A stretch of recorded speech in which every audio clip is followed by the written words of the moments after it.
So mga kalabs, ngayon, naggisa tayo ng kamatis, bawang, sibuyas. Ito ang ulam natin ngayon. Lunch natin mga kalabs.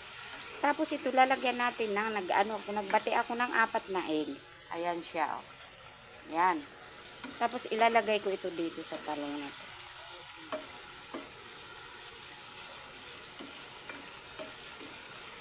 Kayo mga kalabs, kung magawa ba kayo ng ganito, gawin niyo, subukan niyo mga kalabs, masarap nito.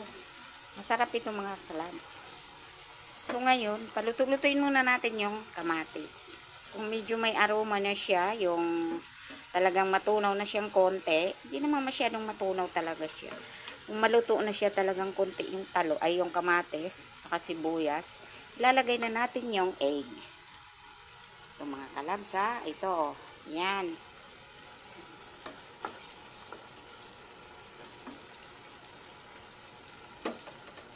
Sarap itong mga kalabs. Subukan niyo mga kalabs. Gawa kayo ng ganito.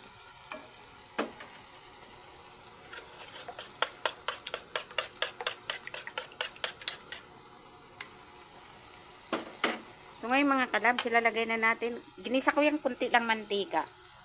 Yung mantika pinaggisa ko dito, yung no cholesterol mantika. Binibili ko sa Robinson mga kalabs. Ilalagay na natin yung egg. Tingnan niyo mga kalabs, oh. Ayan na. Ito na mga kalabs, ang kinalabasyan niya. Tapos, tatakpan natin mga kalabs. Ayan na siya, oh. Ayan. Subukan niyo mga kalabs, magluto kayo ng ganito, masarap to. Ayan na siya. Tapos, takpan natin. Ayan na siya.